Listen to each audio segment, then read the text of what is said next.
what we see is that a lot of people are having a full blown, as though it's a psychedelic experience potentially. They're having visions, they're having conversations with deceased loved ones, they're seeing colors, they're feeling sensations in their body. But the difference is that if we take the wires off their head, that experience, it'll fade. The body doesn't lie to us. Our mind can lie to us and then trigger the body down a certain pathway. But our body is, even if it's having some sort of an illness, it's teaching us something. How does expanding consciousness show up from a neuroscience perspective? Again, I can't make medical claims. It's so funny how hamstrung we are to talk about the truth. Um, but we really do see miraculous, miraculous results all the time. We've come to expect it. Wow, this is so neat. I want to be hooked up.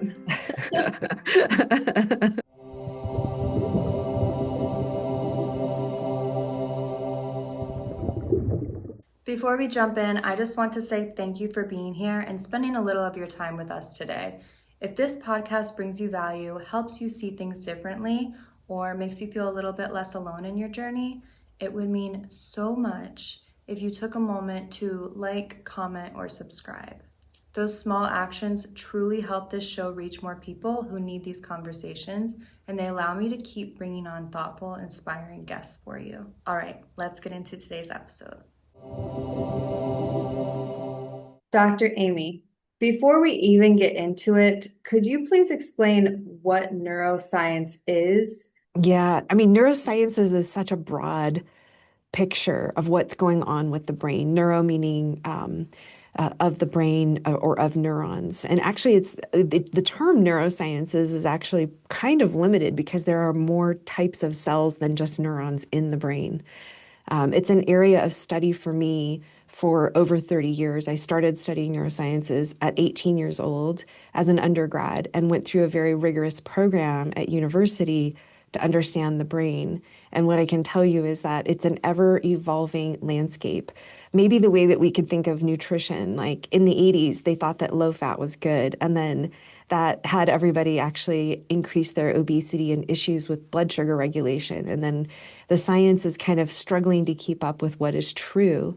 I'd say that neuroscience it's kind of a blue ocean of we don't understand as much as we think that we do within neurosciences. We understand so many things, and we're still always learning and growing inside of that space, whether it's a PhD researching professor at a university or somebody that's applying neurosciences like we are in our laboratory to make real-time changes. So we're known for working with, amongst other things, neurofeedback therapy, where we actually change how the brain is functioning with extreme levels of specificity in a very short period of time. And neurofeedback therapy it's been around since the 1960s, but it's largely unexplored and underutilized as a massive tool because it does take quite a lot of understanding about the brain in order to apply it with safety and efficacy. Because what we're seeing is literally miraculous levels of efficacy in our laboratory, and so we're on that leading edge, but it's still kind of widely not understood or known, which is interesting. When you say it's not widely understood or known, do you mean exactly how the brain functions? That, but also neurofeedback therapy. So neurofeedback therapy is um, is not very well understood even within neuroscientists because most neuroscientists are studying where the brain is and how it reacts, basically, or how it perceives information and how it routes that data. But they're not really interested in changing the brain in real time. And so, neurofeedback therapy, we're actually taking real time measurements of the brain, feeding those into a computer, and then feeding it back to the brain faster than the mind can perceive. And what that allows for is really deep and embedded change in how the neural pathways are working, how the brain and it's all of the substructures of the brain, the cortex, how everything is actually working. And that is something that most people don't understand. Even if they're an incredible academic researcher, they're just studying kind of what is instead of working out into how to change the brain with real-time technology in that way, not just, let's say, behavioral changes, right? My brain is having trouble even wrapping my brain around around trying to understand how you can read it. I mean, Yeah, I imagine, totally. yeah, what does that look like? Yeah, it's incredible. Technology is incredible. We know this, but we have sensors that can be placed on the scalp that sense what's happening electrically inside of the brain. So they're really fine sensors because they have to be able to hear or, perceive that electrical current through the scalp, through the skull to what's happening inside of the brain. And we don't just get it from the surface readings of the brain. We actually get a lot of information about what's happening very deep inside of the brain, deep inside the limbic system, deep inside of, like, let's say the hippocampus or the cerebellum. So we take that information and it goes into a computer. And so, just as a for instance, if somebody's coming in and they're saying, I struggle with anxious feelings and I have a hard time focusing, we can put the computer, we can set things up in such a way that we have a very specific measurement of why that's happening. And then we can basically, if the brain goes down those neural pathways that are anxiety or are distractibility, then the brain does not get the reward. So it's a little bit like training our dog, right? Like you get a cookie if you do the trick, right? And so it's just that it's extremely complex and it's happening. We think that we might have to understand it at the level of the mind, our thinking about it, but we don't understand our brain. So the brain is having a dialogue with the computer that says, oh, if I go towards anxiety or anxious feelings, I don't get that reward. But if I reroute my data, and so the brain is quickly rerouting to figure out how to be more effective, how to compute and function without that anxiety there, right? So then as soon as it's doing that right, then it gets those reward cookies. So it's like giving the dog a little biscuit or whatever their favorite treat is. And what those rewards look or sound like are a visual on a screen or a sound that we're hearing with our eyes closed. Um, so in some of these scenarios, we're having people essentially they're playing a video game with no hands and just using their brain to get the thing to happen, just as a for instance. Okay, very neat. So if somebody has anxiety and you can see that in their brain, is Mhm. this a way where doctors, instead of prescribing something like Xanax or some type of other pharmaceutical for that, whether it's anxiety, depression, ADHD, Mhm. anything, then instead of that, they can look at the at what's happening in the brain and figure out what's happening and kind of target that to. Yeah. We get to the root of it, right? So we're not allowed to make any medical claims, so I'm going to stay away from those. But let's just say that there are certain neural patterns that we can see on an EEG, which is an electroencephalogram, that show that somebody has anxious feelings. And so what we do is we allow a lot of the times that looks like a hot spot. It could be something the size of a quarter, for instance, that's in the brain in one particular area. And that area is super overactive. So if we signal to that area using the neurofeedback therapy that it's not allowed to be overactive, then the brain figures out a different way to function.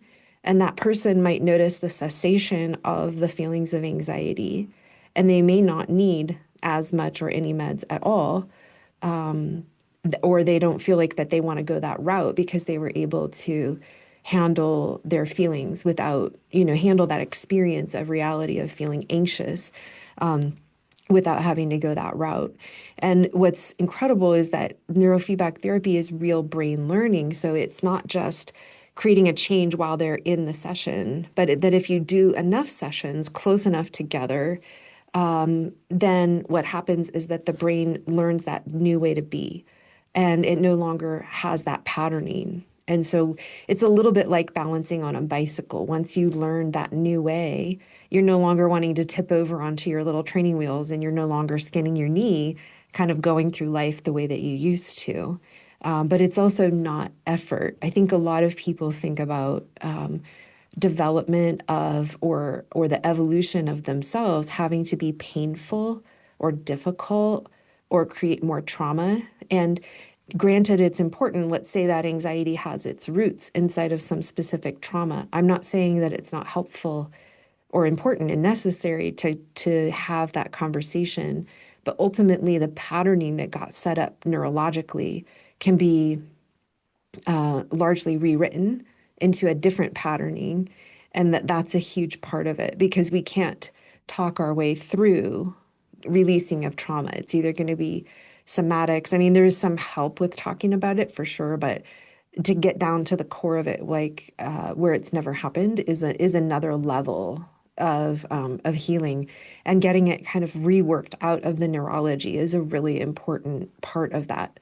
And in this case, we're doing it directly rather than kind of over as much time and without as focused of, like if somebody's doing somatic release, they're actually changing their brain. If they have a different experience of reality, they've changed their brain. Hopefully that change holds. But in our case, we're going directly for how the brain is processing it. And they end up getting, in most case, in when they come through our program, I can't say generally about neurofeedback, but when they come through one of our programs, they're actually learning what was the lesson, how to not repeat that. What is the wisdom that came from that negative experience, maybe that helped to set up that anxiety or that anxious feeling, right? So we get down to the root cause of it in that regard as well, so that people can move forward with greater wisdom.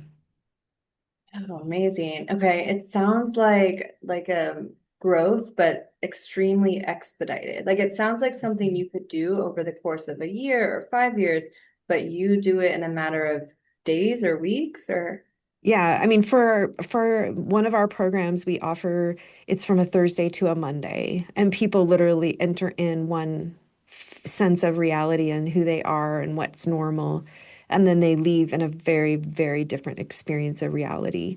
And then that changes and grows over time because those immediate shifts that they have are extremely fast.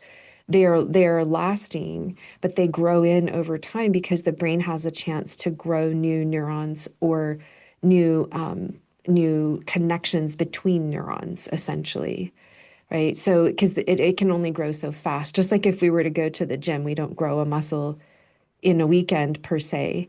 But in this case, we grow in that new neural architecture over time because we create such a new signal that the brain's like, wow, this is such a better way to function, and the person feels so much better. It's so positively reinforced that it continues to grow in over the next 6 months. It's a really amazing thing. and you don't use any type of drugs or No. psychedelics, or I mean, it kind of sounds like ketamine therapy, but it's not that. We don't use any entheogens or ketamine or anything like that. What we're using is we're creating all of that BDNF, we're creating all of that neuroplasticity via really targeted learning. Psychedelics like ketamine's not technically a psychedelic, but it's kind of lumped in. We don't really, as an individual, we can't say what particular person is going to experience with it. And in this case, we know exactly what they're going to experience because we're targeting exactly a certain area or a certain function in the brain. The waves, for instance, we're growing those waves, and we know that people are going to experience that. A lot of people come to us and they experience deep meditation for the first time, even if they've been sitting in meditation for years, because we quiet the brain. We don't allow for those noisy parts to go. And so they're just practicing that meditative state, for instance, and they learn a whole new way of being that they didn't know existed. Like for most people, they've never had the experience of being able to turn off the mind unless they're passed out asleep. So it's a very unique state. And to the point too of psychedelics, when we're working with neurofeedback therapy that has eyes closed, what we see is that a lot of people are having a full blown, as though it's a psychedelic experience potentially.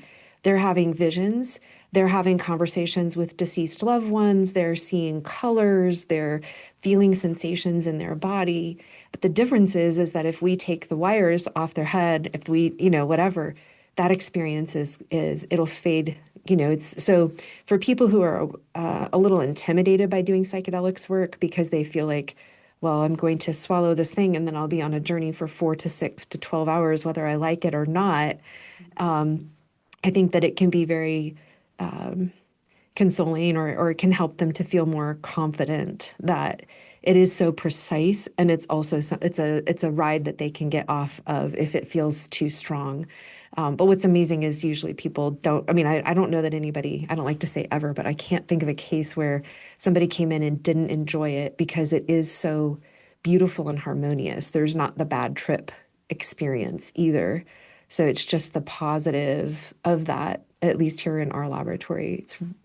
It's an incredible gift. It's a deep liberation and really rapid, deep neurological, emotional, energetic change that's very grounded. What does mind-body coherence actually look like, and how can someone tell when they're out of sync? The body, I'll back it up one little step. The body doesn't lie to us. Our mind can lie to us and then trigger the body down a certain pathway. But our body is, even if it's having some sort of an illness, it's teaching us something. The mind will say, oh, no, no, that's not the lesson for me. Oh, no, no, I don't need, I can have this level of stress. I can get away with this little sleep. I can do, you know, that thing that big fight that I had with my significant other doesn't matter that much. Meanwhile, there's a feeling of tightness, heaviness, fatigue. There's maybe a disease name that can come on board for folks depending on what's going on in their lives. And so when we look at really being in coherence, the body needs to be thought of, and it not as a misbehavior, but as something that's actually indicating information that we need to take into account. The mind is in coherence when it's aligned with brain coherence, body coherence, and let's say a deeper aspect of truth, right? Like, because the mind wants to go into patterns of understanding reality or being able to control things or whatever. And it can feel kind of scary for the mind in that way to drop away. And mind distinguished here is different than brain. The brain, coherence in the brain is an extremely precise state. And I don't know that people can get there. Like I know a lot of people will listen to binaural beats or some sort of a meditation or something. And it may or may not actually change their coherence. So the way that I see the mind and brain and body coherence is that that's real health, that's real alignment. That's the place that we live when we're able to be in joy. We don't have a lot of garbage or baggage. We have minimal amounts of conflict or drama in our lives ever.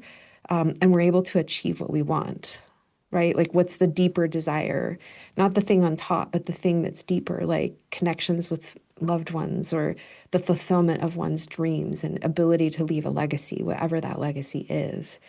So that's very different than, kind of a mechanical idea of mind-body alignment. Um, it's actually it's a much more rich perspective that takes into account kind of like the purpose of someone being here and them really living in alignment with the truth of who they are and why they've come. So it's a very big answer. I know that was a really big answer. Yeah, I mean, one thing I would just want to clarify is what is the difference between the brain and the mind?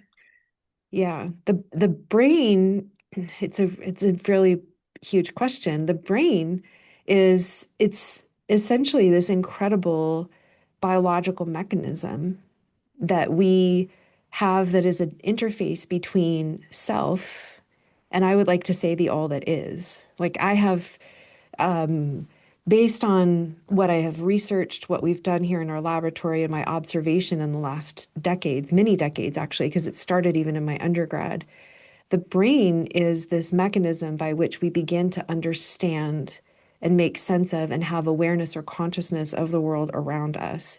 And it's somewhat mechanical, but it's actually the interface to our own divinity or our connection to God, our connection to each other.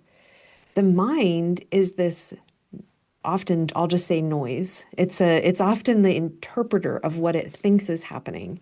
You can think that the person that you've just met is most amazing, or you can think that they're terrible. The mind can be a judgment machine, basically. And a lot of people believe that they are their mind, and they're not. So I really love to work in the space of working with the brain and working with that soul essence of who someone is. And then from there, we help the mind to create a bigger philosophy or a more true framework for who they are, rather than I am this, I have this gender, I do or don't have children, I do or don't have a significant other, this is my career. Those are thoughts of the mind. And when we really emphasize the soul self and the brain, what we learn is the true access point and gateway to this bigger and deeper and more real story. Because the rest of it can be rewritten, right? Somebody can get a divorce, change their career, they can rewrite their past in such a way or heal up their past in such a way that it no longer is a defining characteristic. I've walked through in my story all kinds of trauma and abuse and whatever. I hardly ever reference it internally anymore. I'm only using it here as an example, but it's so far gone for me because I'm no longer in the mind about that. I've done such a deep healing. And the brain is a huge way to access true healing and true freedom in that regard. Okay, so the brain is in charge of things like motor skills, and the mind is telling you stories, which oftentimes don't serve you. And it will also remind you of past behaviors or traumas that also don't serve you. Yeah, the mind, and oh, so that's a great start. So the brain does all kinds of things, including reading facial expressions. If in the Mhm. mind, you're like, oh, if somebody makes that face, that reminds me of when my ex-boyfriend such and such, or when my mom did this, or whatever the thing is, and you're already setting up patterns that are based on either the subconscious mind or the conscious mind that continue to reinforce the neural pathways of unsafety, for instance, right? And so there's an interplay between those two things. But if we have cleared the mind, then our brain works so much better to be able to perceive accurately with its mirror neurons what's going on with somebody's facial expression, right? And then if the brain is more cleared to be able to do that, we actually have a clearer mind because we're no longer a projection machine that's basically inside of fight or flight in a risk detection mode at all times in the way that we were before. So there's a huge interplay between the two. The thing that I would say is that the brain knows the score of where we're really at. Somebody can say to me, I'm not tired and I don't have, let's go back to anxiousness. And we look at their brain and we're like, well, you have poor mitochondrial function globally. So that indicates that you are tired, but you're also so ramped up and having so much anxiety that you feel like you're counteracting the tired because you just push, push, go, go, drink more coffee, right? Mm. And then if somebody's really real with themselves, they're like, yeah, if I don't drink coffee, I would collapse. And I think that what drives me is fear all the time. And anytime that I do lay down, I immediately pass out to sleep because I am really tired. But I have kids and I have to get up in the morning and I have to, whatever their story is. And so there's a truth that's found inside of the neurology because again, our brain, whether it's the brain or the rest of our body, it doesn't lie to us. But our mind can say, no, no, I'm fine. I'm fine. I'm not tired. I just need more coffee. I'm not stressed. Well, I'm stressed, but I'm not that stressed. Relatively speaking to last year when I was way more stressed, I'm not that stressed. And it's like, wait a minute. If we look over here, this is actually what we're seeing. Does that feel true? And if there is a gap, people will come to understand that they have more relaxation available to them, that they have more reserves that they have available to them. And maybe just because they got their first job at 15 and have always worked and, driven too hard, they've lost track of what baseline is, Mm. right? But that there's more available. And so that's not a bad thing. That's an amazing thing because wherever we're at, if we know that we have more that we can grow into, what an amazing thing. Like, oh, there's a way to have less stress than this. There's a way to be productive that isn't about pushing myself harder, but instead melting into life with ease and having more joy, but also be more productive. It doesn't even seem to make sense, but that's what happens when we really clean up the brain, when we really clean up these places where we're out of alignment with the mind as well, right? We have to come to terms with that we're too stressed out before we can maybe make those changes. Mm. You talk about both neuroscience and spirituality and God. Hmm. Would you say that the enemy, if you get any type of thoughts that are coming from the enemy, that will come into the mind, and then if you have God thoughts, that will come into the brain, or how would that differentiate when it comes to neuroscience and that spirituality aspect? It's at that level, it would be hard to sort out the chicken and the egg of it, because not every negative thought is a bad thought.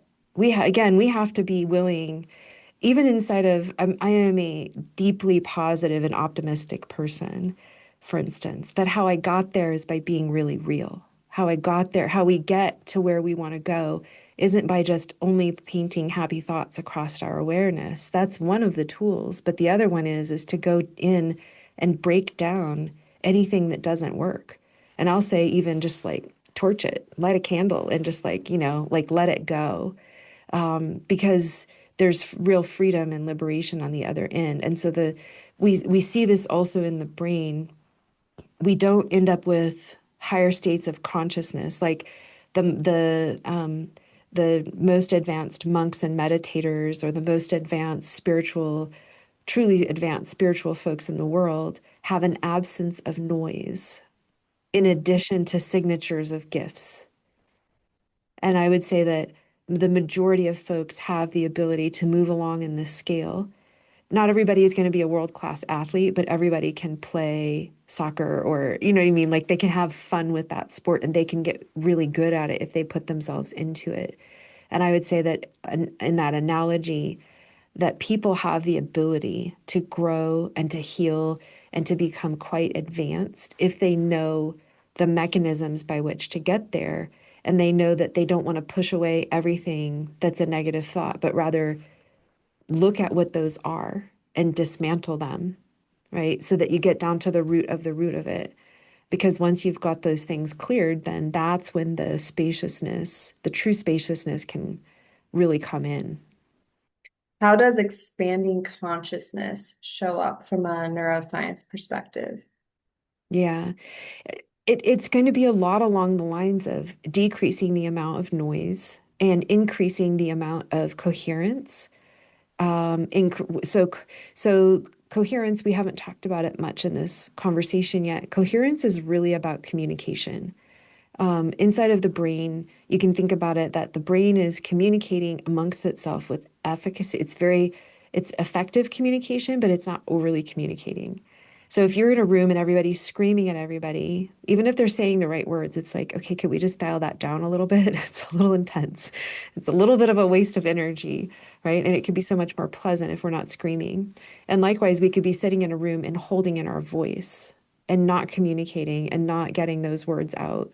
And the brain is much the same way amongst itself, even though we're not knowing how to regulate it directly, necessarily. When we talk about coherence, we're talking about all of those different individual aspects and functions of the brain kind of sitting inside of that same room and being a really deeply collaborative team.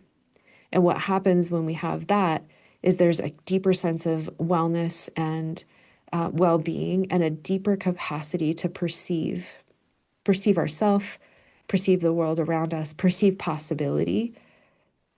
And so that really, that capacity for perception is another way to define consciousness, right? That which we can become aware of, which we were not aware of before. So if somebody's really, for instance, inside of a deep pattern of stress and believing that they know who they are, and feeling like there's a lot of have tos and shoulds in their life, they're feeling all these restrictions, they simply don't have the perspective for the most strategic moves. That part of their brain is shut down. There's not enough of communication between strategic thinking and higher order thinking, but also to the intuitive pathways, which we are all designed to be intuitive. We all have that. It's a factory install that we come with, but we've let it atrophy as a society overall because we've defaulted to things outside of ourselves and don't live close to nature and close to our own hearts in the ways that we used to anymore. It's not a part of our societal values in the ways that it used to be. So when people are living inside of that intuitive nature, when there's the coherence, the communication between the different aspects of the inner self are in alignment, then you get to feel in communication with the outer world. around us, whether that's nature, other people, and access to possibilities. So inside of the brain, we quiet down the hot spots, those total neurological freakouts and wastes of energy. And then we up level the amount of coherence, which is that beautiful communication. And we also um, work to get the brain waves to be really beautiful and formed in the right and most proper function. And then we see people absolutely flourish, and have all kinds of possibilities available to them that they did not before. And I would say that is consciousness. That's what I want. I would love to hear what that looks like for the people that you see, how they come in versus how they Mm. leave. What does the outward physical world look like? What changes physically after what happens internally? Yeah. Well, so we might have people, like I said, go back to the example. They come in, they say, I want to be less anxious and I want to be able to focus with my work better. And I would like to be able to have some healing around some area of my life, something to do with my relationship, or a better relationship with my mom or my dad, or something about the past, right? Okay, that's fine. So they come in and they're able to report certain things that are kind of pain points for them. And we work on those. But what ends up happening, regardless of what, it could also be like a sleep problem. That's a pain point, right? That's unfortunate. So we can work towards all of those things directly, and all of those things can get better. If you can name it and identify it as a part of your reality as a human, it can be modulated in how the brain is functioning. Because the brain is running the entire experience of the physical reality in that way. The mind is doing its own commentary, but ultimately the mind is a servant to the brain. If the brain is tuned up right, then the mind can't misbehave like that, let's say. So these folks will come in, they'll say, I want better sleep, I want a better relationship with my partner, I want less anxiety. They get those things, but they also get, as a baseline, more resilient. So they're not as easily tipped over emotionally. They're not as easily triggered, or when they're triggered, they reset very quickly. They have a feeling, this is a really beautiful one, of there's a stimulus, somebody says something, and instead of them just being quick to respond with whatever their pattern is, to shut down, to fight, whatever, they actually have the ability to stop and pause and choose their response. That's a huge gift, right? It's putting them in charge of their own reality so that they feel that they have choice. And that's a really important function. It also helps people to understand what's important and not important. So regardless, if somebody comes in for sleep, we'll help them with sleep. If they're coming in for depression, we'll help them with depression. But everybody leaves when we really tune up the brain, no matter with what the specifics they started with, more resilient, less reactive, and more able to sort out what is important. And those three things, not to mention sleep being different or anxiety levels feeling different, um, those things will change someone's entire life. It'll change the nature of their relationships. It'll change how they make decisions. Being able to sort out what's important means you're going to take all of this stuff that used to be noise and no longer put as much focus or even let those things go, and focus on the thing that will change the career, that will change the level of fulfillment, that will deepen the relationship. Before that, people are lost inside of all of this noise and chaos and not able to sort those things out. It's huge. So it changes the course of someone's life, for sure. And then the things that were on their list of things they didn't want anymore, usually those are either gone within about 6 months. Sometimes it does take 6 months or so to grow in. Sometimes those things are gone, and sometimes they're just hugely changed. Um, but that's what we're aiming for at the very least. And again, I can't make medical claims. It's so funny how hamstrung we are to talk about the truth. Um, but we really do see miraculous results all the time. We've come to expect it in our, I've been in practice 23 years, and the neuroscientist that's on the team has been doing brain work for about 27 years. And that's what we've come to expect, because we know that our methodology is there, but also we know in the human potential. And it's our job to be incredible clinicians and support the fantastic possibilities, and innate experience sets that we all have and really bring those forward to be able to allow for massive transformation. Wow, this is so neat. I want to be hooked up. Have you done it yourself? Oh, a lot. So Yeah. much. Yeah, it's totally changed my life. How we started, my colleague and I, when we first met, my sister had a massive neurological accident and ended up having a sensory processing problem that would have left her disabled for the rest of her life. And she's much younger than me, so I was well into my career, but she at that point was about 19 years old. And that's when I met my colleague. And I didn't really understand neurofeedback therapy despite my prior education. It's an area that not many people understand. And I brought her to him, and he got her within a matter of a couple of weeks able to talk again, able to function again. She would have been rendered disabled for the rest of her life at age 19. And so for me, that's when I saw, like, oh, wow, there is something really, really huge here. And I've set to find out ways to optimize. I mean, sometimes definitely clinicians focus on those emergency situations or schizophrenia or, massive, massive clinical depression or whatever it is. But we often are looking at people who are relatively well, and we're taking them into these incredible places that they didn't know exist. That's what we're aiming for, better than they even knew to ask for. Take them to the next level. That's right. Oh, I like that. Oh, Dr. Amy, this is fascinating. I could talk to you for hours. I have two closing questions for you. Before I ask them, where can the listeners go to learn more? Oh, yeah. Our website is holonexperience.com, HOLON experience.com. My YouTube channel is Dr. Amy Albright, Dr. Amy Albright. And yeah, those are probably the two best places for now. Okay, great. And I'll have those linked in the show notes. And then we can also collaborate now on YouTube. So we can Yeah, all, great. yeah, Let's do perfect. it. So my first closing question, what is your number one health tip? So whether that is diet and nutrition, mindset, physical, emotional, spiritual, just the one piece of advice that you would like everyone to know. Yeah. And I say this as somebody that has um I came into the world and probably had antibiotics every couple of months given to me as a child. And I've had something wrong with pretty much every system of my body. And what I would say is that our body is not misbehaving, and that us knowing that we are not a victim of our body. And I think that's the real thing to drive home. But that if we can learn and accomplish what it is that wants to be known, what is it that the body is speaking, that we can overcome things, even scary diagnoses or things that are supposed to be incurable or whatever, we can often overcome things or radically change the future of it by understanding that we are not victims and that we are creating our own reality, even with our health. And how we get there is not by fighting the body, but aligning to what it is the body is wanting and really deciding to live in honor of that. Yeah.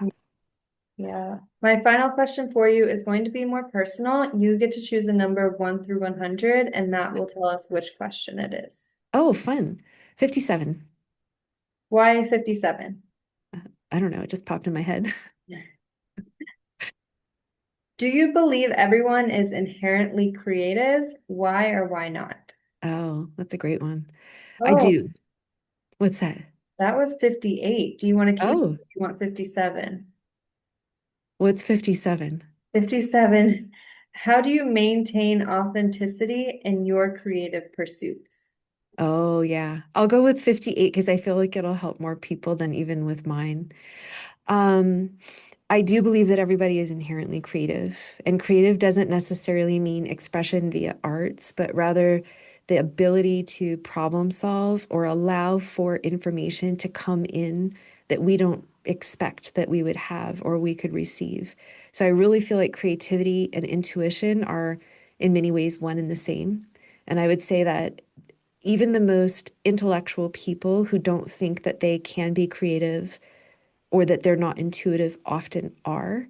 I have sat to help with major mergers and acquisitions. I'm also an executive coach and strategic advisor, in addition to being doing all this work in neurosciences. And I can say that when I am advising and or just watching as very, very wealthy, successful business people are making decisions about what companies to invest into or buy or sell or whatever, they're doing it with a combination of logic and spreadsheets, but also their gut.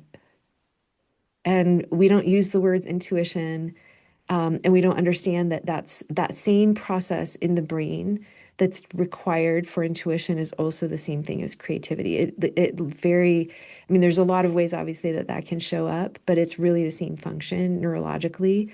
And so, I really do believe that is our hardwiring and how our ancestors survived based on their creative ability to solve problems for food or water or shelter or protection. And we're still mammals and we're still a part of that lineage, right? So we have all of that inside of us. Oh, you are a wealth of knowledge and information, and it's also interesting. Thank you so Thank much, you. Dr. Amy. This has been a delight, and thank you so much for coming on and sharing all of this with the listeners. And make sure you check out her links below. And yeah, this is Thank fun. you. Thank you, Jessica. It's been a great conversation.